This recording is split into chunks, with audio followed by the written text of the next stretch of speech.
The Johnson Wax Program with Fibber, McGEE, and Molly.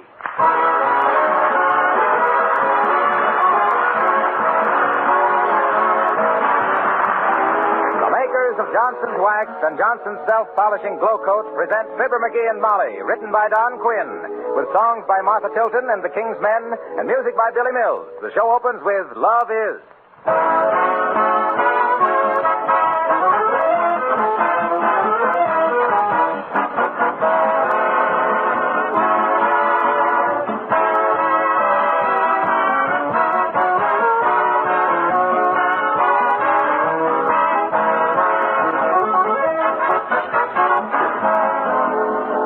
You can be sure of during these next few days, friends and neighbors will be dropping in unexpectedly for visits to talk over holiday plans and parties.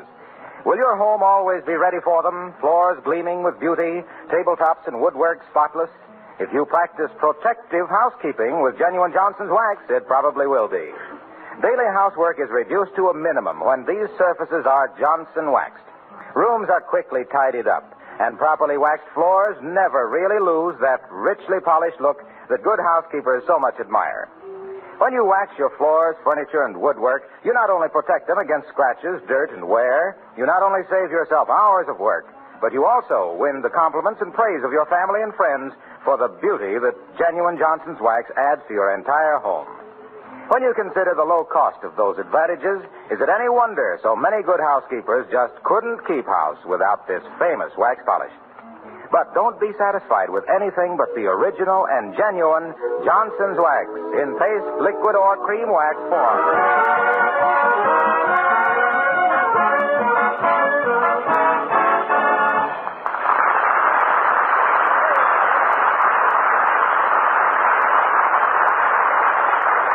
This is the time of year when a man who can't suppress his curiosity should be handcuffed and blindfolded. For instance, a package came for the McGees today, which is almost certainly a Christmas present. And we invite you to an interesting discussion between Fibber, McGee, and Molly.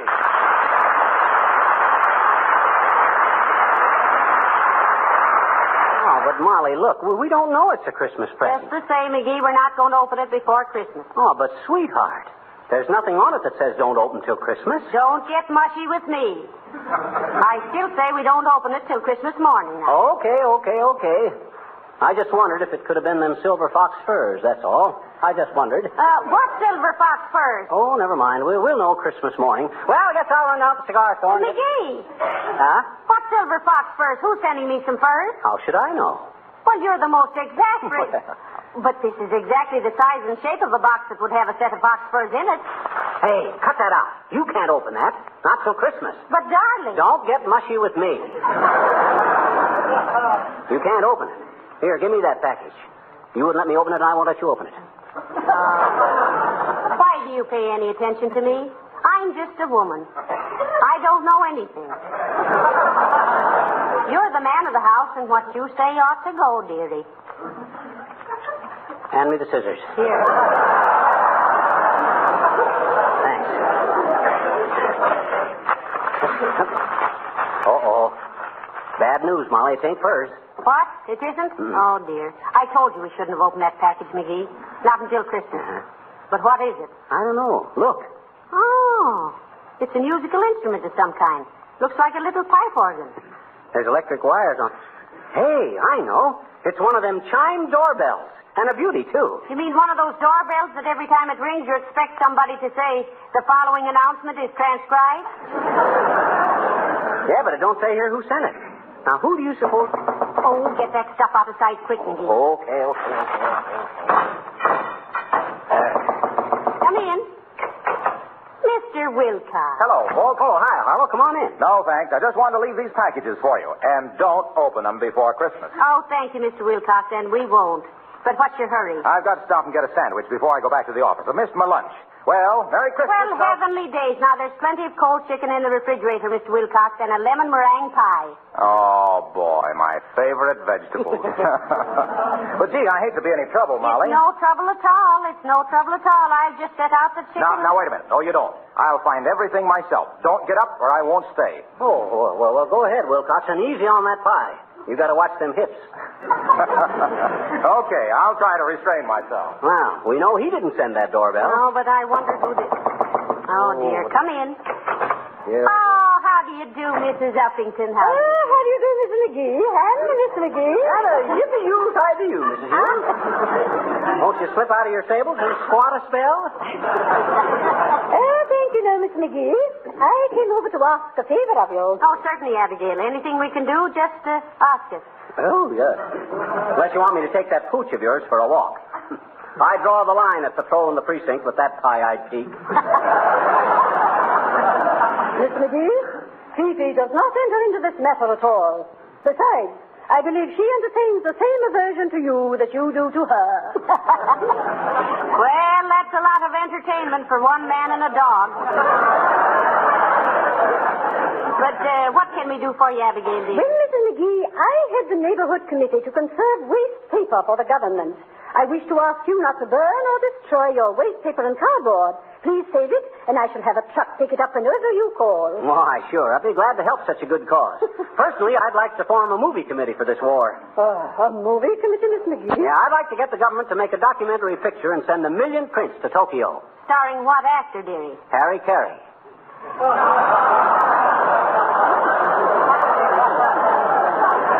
By the way, Uppy, did you by any chance send us an electric chime doorbell for Christmas? No, I did not, Miss McGee. But I must say I admire your blunt way of inquiring.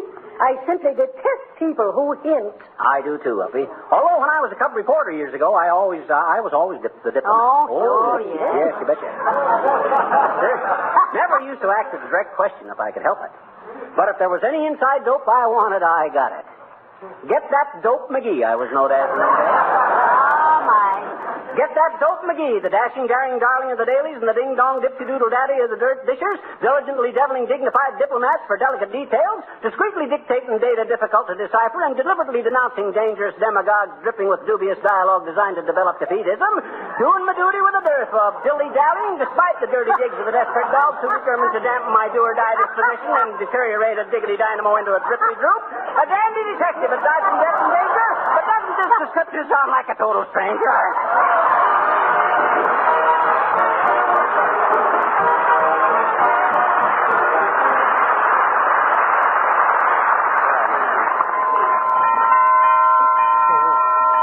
Hey, Molly, this is going to be a pretty snazzy doorbell, you know it? Yes, but who do we get to install it, dearie? An electrician? Nah, I can do it myself. Oh, no.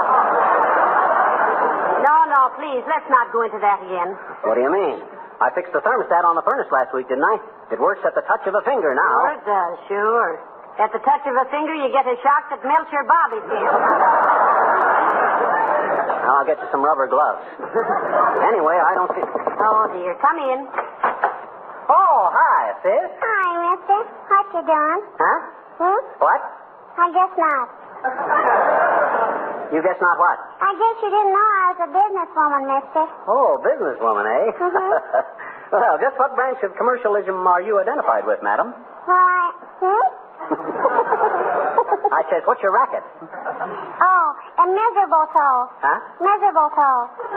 I don't get it. You don't unless you pay for it, I bet you. Pay for what? Miserable toe. Well, that was a short ride, but I enjoyed it. Let's go around again. What's miserable toe? Oh, gee, mister, you know what miserable toe is. No. You hang it up on Christmas and it's got white berries on it. Oh, sure. Mistletoe. Otherwise known as mug holly, lip lilac, and night blooming smush. My daddy calls it fracture cactus. Fracture cactus. Why, sis? Because once a long time ago, he started to hang some up on the chandelier and the chair broke and he fell down and fractured his leg. Oh. I says, oh. Oh. Well, mister, can we do any business? Only 25 cents a bunch. Okay. Bring me 2 bits worth, sis. Oh, thank you, mister. I'll deliver it first thing tomorrow and you can pay me the 35 cents. Fine. I'll be... Hey, wait a minute. You says 25 cents. What's the extra dime for? Tax? What do you mean, tax? There's no tax on mistletoe. There is unless you want to glue it up, mister.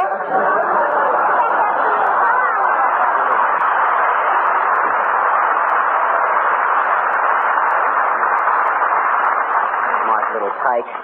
I'll bet she winds up selling Santa Claus a snood for his beard. Hey, Molly, do you suppose this doorbell runs on batteries or the regular house current or how? Well, why don't you experiment, little dearie? You're a wonderful lad with electricity. You really think so? Why, sure I do. Yeah. Who else could have wired the vacuum cleaner so it runs and hides under the Davenport every time I plug it in? Well, Heavenly days. Something's happened to Mr. Wilcox. Come on, McGee. Hey, what's the matter, Harlow? Hey, what you sitting on the stove for? I just blow-coated your linoleum. Meow. Huh? And I'm waiting for it to dry. Ooh. I've only got 15 seconds to go. Ooh, yikes. But you're sitting right on the pilot light, Mr. Wilcox. I know, but I don't want to jump down till the floor is dry. It takes 17 to 20 minutes. 20 minutes. Time's up. Well, turn around quick. I'll throw some water on you. That's it. Yeah. Oh, boy. That's better. Now, what was all this foolishness, Mr. Wilcox? I'm sorry, Molly, but when I came out here in the kitchen, I noticed your linoleum needed attention. Oh, I know, but I've been so busy shopping the last day or so that... Oh, well, it wasn't bad, but I can't resist a linoleum that isn't perfect. So I grabbed a can of Johnson's self-polishing glow coat and spread some around with a long-handled applier. It's really fun to do, you know. Oh, yeah, we heard you screaming with joy, Harlow. Well, you see, the minute I had the floor all nicely glow-coated, and with no rubbing or buffing either, I hopped on the stove to let it dry, never realizing I was sitting on the pilot light. Well, thank you for polishing my floor, Mr. Wilcox. And I'm sorry you had to roast your rompers doing it. Oh, that's all right, Molly. Well, I'll be getting back to the office now. Did you have enough to eat, Harlow? Eat? Yes, eat. Did you find the chicken and the pie? Well, what do you know? I forgot all about eating. The minute I got out here, I started glow-coating the floor. My. If I'm not the darndest fool. Oh, well, I'll grab a bite downtown. Thanks anyway, folks.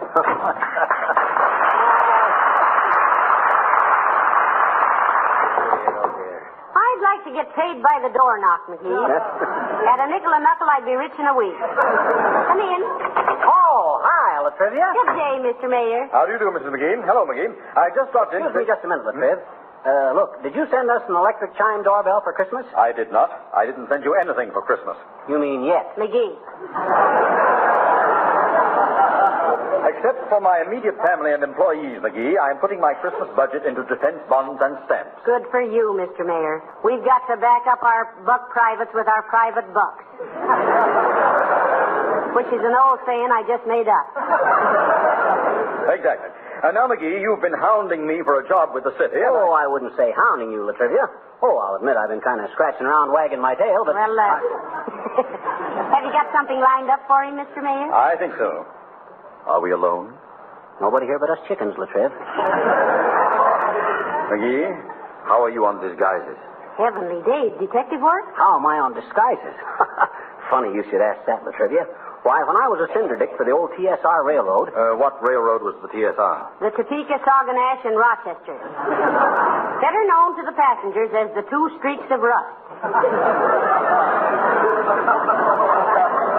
When I was a detective on the TSR, Latrivia, I was known as the man with 1,000 faces. You had your choice of 1,000 faces and went back to your own?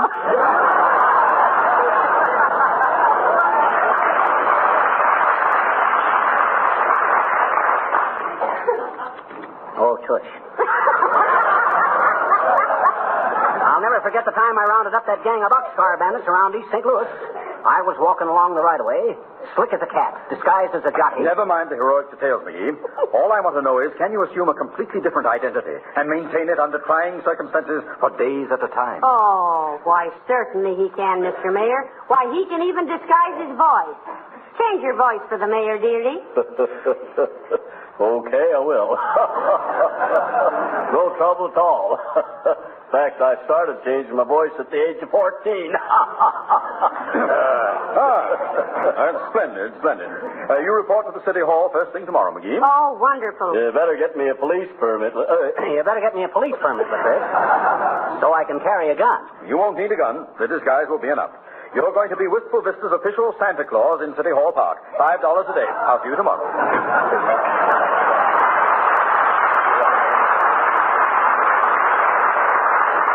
Well, man of 1,000 faces, it looks like you're holding the bag again. Why, that double-crossing political parasite. Who does he think I am? Santa Claus. I won't do it. He can't badger me into a beard and a bustle.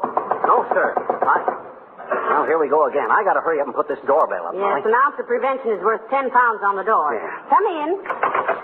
Merry Christmas, Mrs. McGee. Hello, little chum.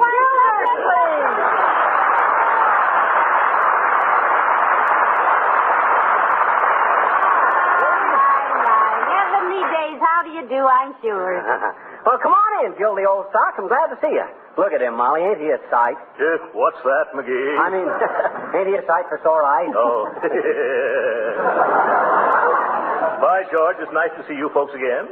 You're looking as lovely as usual, Mrs. McGee. Oh, now, Mr. Gildersleeve, stop your blind. Here, you see, Gildy, you got her so fussed she can't even pronounce baloney. Here, Mr. Gildersleeve, take his hat and coat, McGee. Okay. I'll make a pot of tea. Yeah, take my hat and coat, McGee.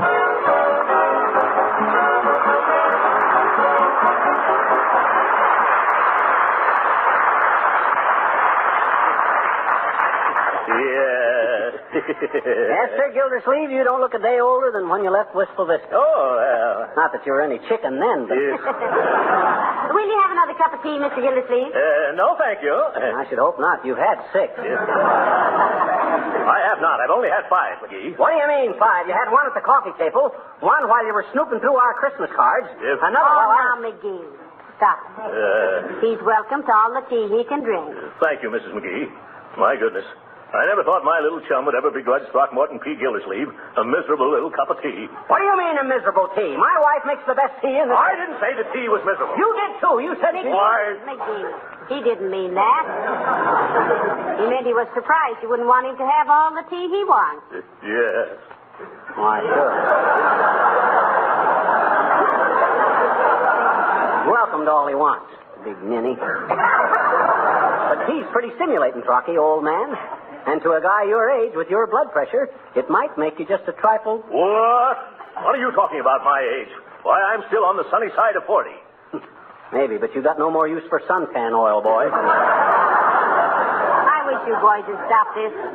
It's so nice to have an old neighbor drop in on us. You hear that, Gildy? Old neighbor. Even Molly thinks... Never mind what I think. I never saw him looking better. Yeah. Going to be in town long, Mr. Gildersleeve? No, I've got to go to New York tomorrow, Mrs. McGee. Oh, hey, while you're in New York, Gildy, why don't you go see the picture we made together? You know, you and me and Molly and Edgar Bergen and Charlie McCarthy. Oh, yes. Look who's laughing. Uh-huh. Where's his play? Well, it has its New York premiere tomorrow at the Palace Theater, and Keith Albee in Brooklyn. Oh. Yeah. So you better see it in Brooklyn, Gildy.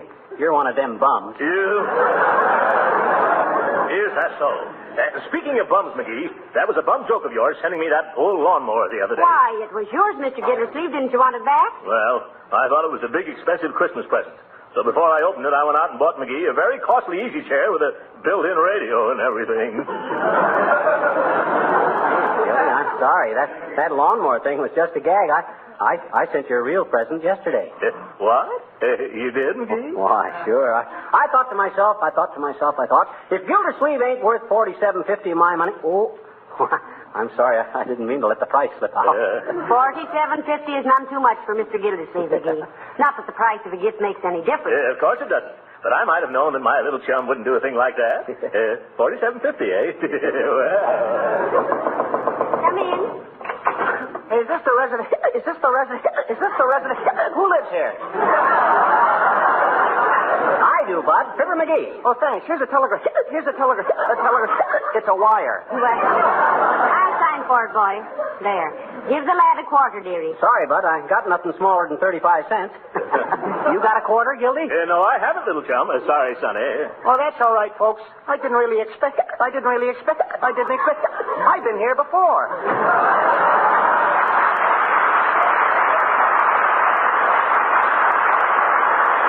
Hey, it's from Racine, Wisconsin, from the Johnson Wax Company. Oh, my. What do they say? It says, Dear Fibber and Molly, we are sending you under separate cover an electric chime doorbell. Oh, my. We are so tired of hearing that eternal door knocking. Stop.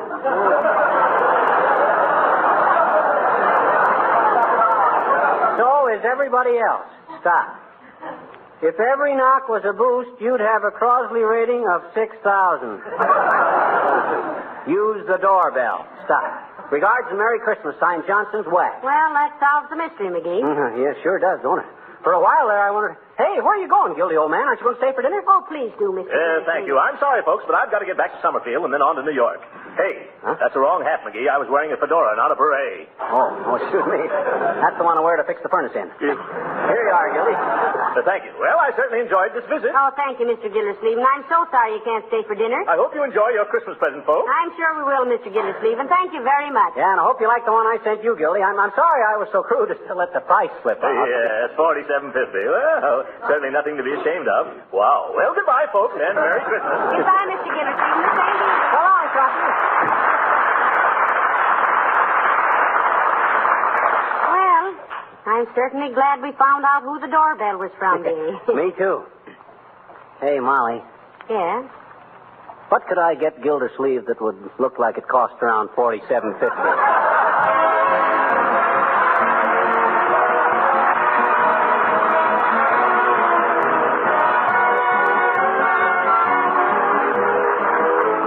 There's one room that gets to be mighty important around the holiday season, and that's your kitchen.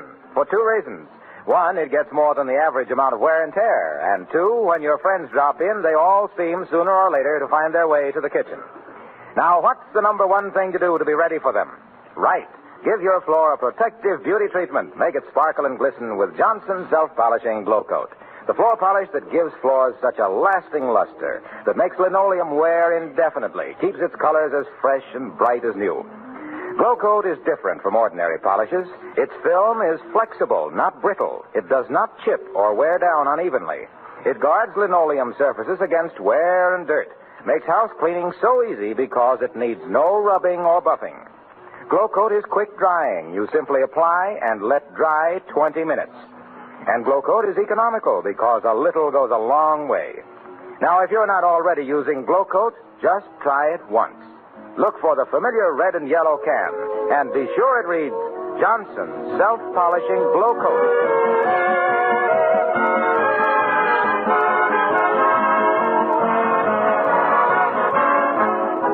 You know, Molly, it was nice to see old Gildersleeve again. Well, nobody'd think so the way you two argued. Oh, we were just kidding. I wouldn't really fight with him. I should hope not. He's a much bigger man than you are. That's why it's so easy to get under his skin. He's got so much of it. Good night, and a Merry Christmas. Yes, and a Happy New Year, too. Good night, all.